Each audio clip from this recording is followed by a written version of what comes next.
Hi there, welcome to LSAT Demon Daily. I'm Josh Mansfield, a teacher with the Demon, and with me is Nathan Fox, one of the founders of LSATdemon.com and the weekly podcast Thinking LSAT.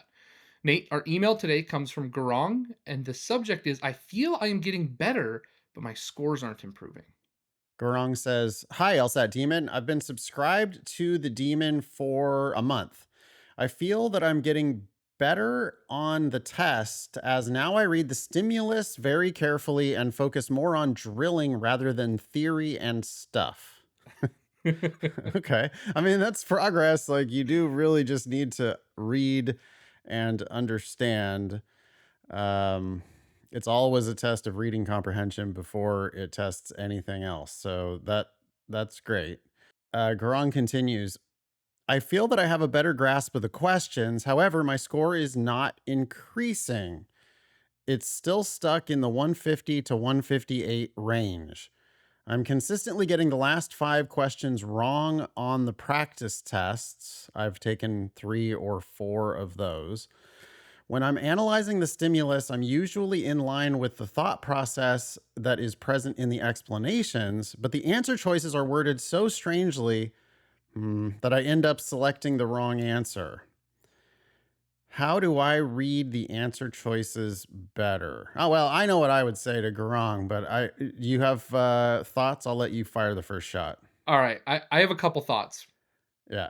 but let's take Garong on face for a minute and assume that reading the answers incorrectly and struggling with the wording of the answers is the issue.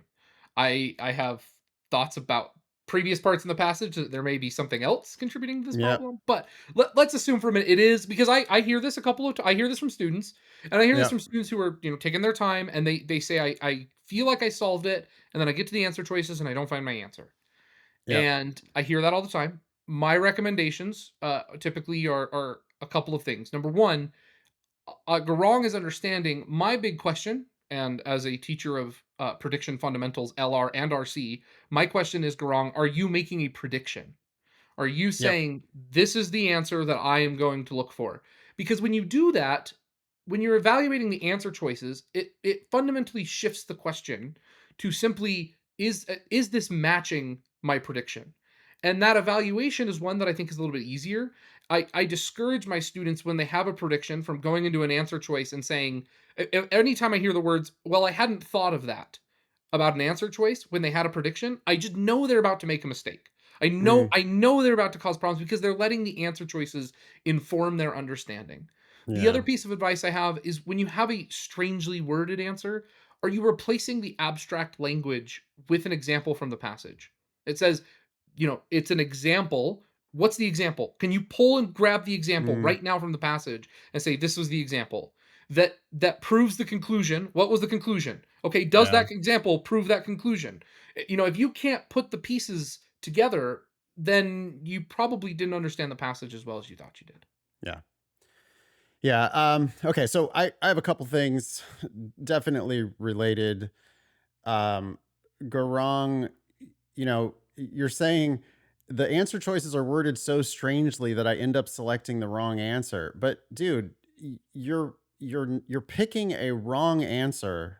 That answer literally doesn't answer the question correctly, right? It's just like it's wrong for reasons. It's Right. not answering the question. Sometimes it's exactly wrong, like it's a strengthened question, but this answer actually weakens the argument. Other times it's just a whiff, like it's a strengthened question, and this answer that you're picking doesn't help the argument. Maybe it strengthens some other conclusion, or maybe it just doesn't. Maybe it restates a premise, and it's like, yeah, we already had that. You're not actually adding anything new here. So you're picking an answer that does not answer the question, which means you're picking an answer that you don't understand. At the same time, you're also failing to pick the correct answer, which is one of the five choices, and it's sitting there right on the page. It's hidden amongst the other answer choices, but it is there on the page and it does actually answer the question. So I it's like I think Garong is kind of he's trying to like shift the blame onto the test. oh, the test is weird and arcane and I don't understand, this is just these strange wordings. No, it's that you're not taking the time to actually solve the question. Mhm. And this happens to everybody when they do too many questions, which Garong clearly is. That If you're yes. scoring between 150 and 158, the last 5 questions on the in each section are not your problem. That's not why you're scoring 150 to 158. Because if you gave me a test that only had like a printing error, right? And it only had the first 20 questions per section, I would score higher than a 150 to a 158. Even without the ability to even see those last 5 questions, I would still score higher than 150s because I would get the first 20 in a row right. I would wisely invest my 35 minutes in those 20 questions. I would get them all right. I would randomly guess on the last 5 without even seeing them. And I'd end up with 21 points on the section on average, which would put me in the 160s. So this is a very common thing that people they love to look at the part where they ran out of time. But those are the hard ones anyway. And you're missing easy questions because you're doing too many questions. So at every level, first day of prep, last day of prep, when you're in the 130s, when you're in the 150s, and when you're in the 170s, at least half of your mistakes are always going to come from simple misreadings. So I don't know what you're misreading, Garong. You might be misreading the passage. You might be misreading the question that they're asking you about the passage. And that seems highly likely, by the way, if the answer choices are so confusing. It's like, I Mhm. think you probably didn't really understand the argument, or you didn't really understand the question that they were asking you about the argument. Because if you did understand those two things, then you should have some idea what a good answer might be. And then when you go into the answer choices, you need to expect that they're wrong until they prove to you that they're right. Only one of them's right, but 4 of them are wrong. And what's going on right now is, yeah, I think you're misreading the passage, you're misreading the question, you're misreading the wrong answer that you're choosing, you're misreading the right answer that you're not choosing. You're misreading one, two, three, or 4 of those things.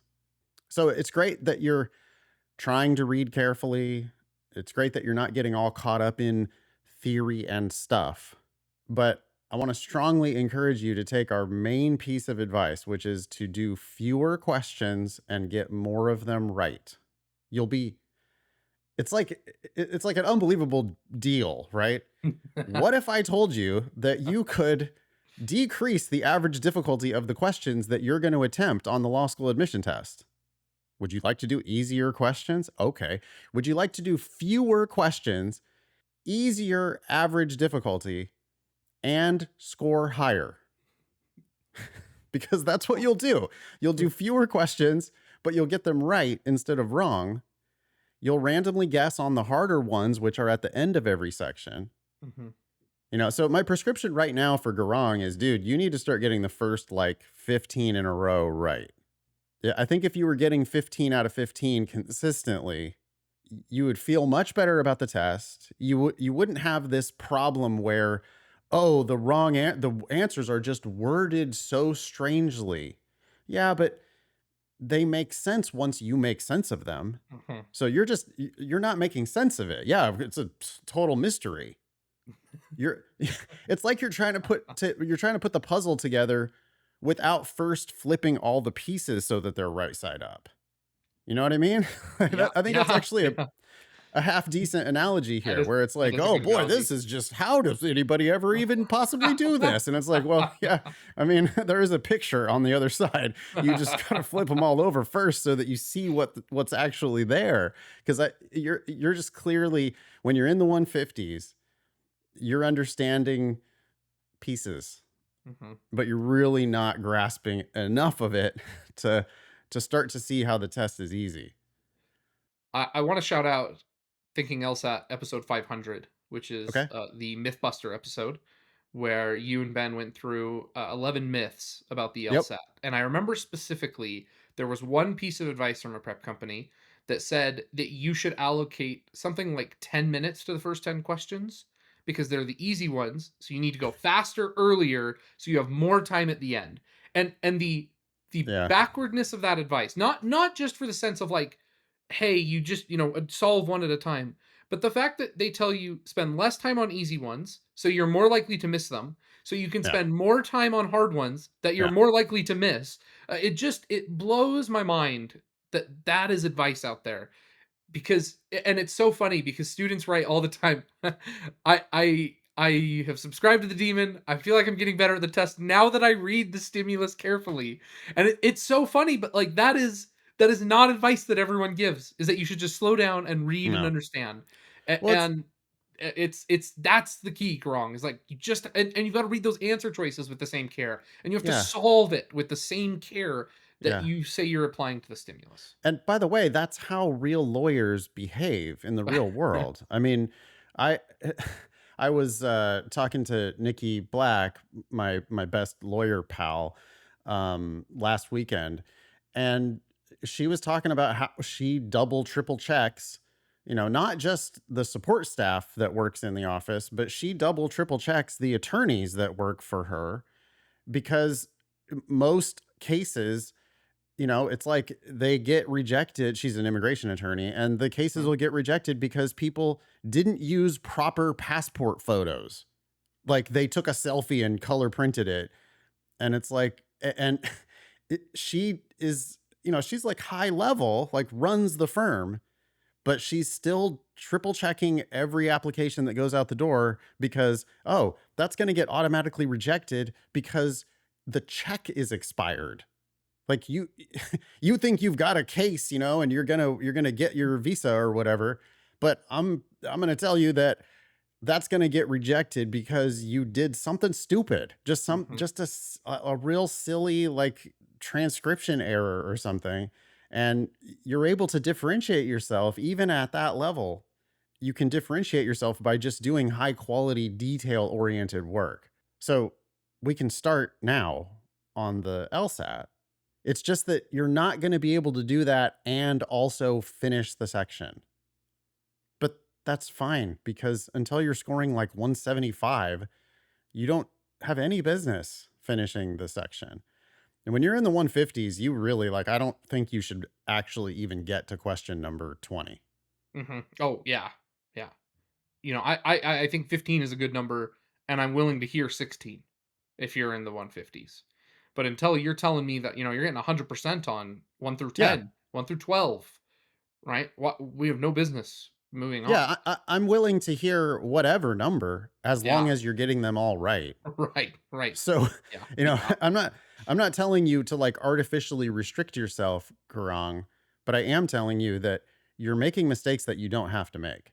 And if you slowed down and you were just a bit more careful, who knows, 10 more seconds reading the passage or 5 more seconds reading the question. If you were a bit more careful, you would start to understand that the test is nowhere near as hard as you're making it out to be, and it's tough. It's if you skim the surface, if you don't take the time to turn over those puzzle pieces, yeah, it's going to be bewildering. But you can flip that by just doing one question at a time and making sure that you're solving it. I've got one last thing for Garong. Great. Says he's been subscribed to the demon for a month and that he's taken 3 to 4 practice tests. That's a I don't know if lot. that I don't know if that implies you've been taking them before the demon, but if you took all 4 of those in a month, that's too many practice tests at this level. You're prioritizing drilling, great. Do time sections, right? So that you can review the ones that you missed. Reviewing, I mean, if you're doing 4 practice tests, so a practice test a week, you're getting Yeah. the last 5 questions wrong on each section, plus others that you're getting wrong. We're probably talking, you know, 40 questions that Gronk Yeah. is reviewing or supposed to be reviewing. That there's no Yeah. way they're getting that kind of attention. So, Gronk, Yeah. slow down. I tell my, I think, and I think Nate's advice is probably similar. At this level, prioritize time sections and drilling with maybe a practice test a month is what I will tell my students typically. Maybe a Um, practice test never. I mean, yeah, because you can always right. do time sections, right? If you do Yes. a time section, 3 times a week, well, add those up, and that's a test. you could be doing a test a week, but you're doing them one section at a time. And then it's far more likely, yeah. If Garang, if you're missing 6, 7, 8 questions per section, then that means there's 12 or 14 or 16 that you didn't really understand. And you got a lot of learning to do on those questions before you move on to the next one. I mean, I know that Garang is just like pulling the slot machine lever test after test, right? Trying to get Yep. a higher score, but you're going to improve so much faster if you just do fewer tests, do less of everything basically, and take more time to make sure that you're solving the questions. You should be surprised when you make a mistake, and then when you make a mistake, you go deep with written explanations, video explanations, and use the ask button. Wrap it up there for Karan. Wrap it up there. Thanks, Garong. Email daily at lsatdemon.com if you'd like to ask us a question or share some LSAT or law school admissions news. Thanks for listening.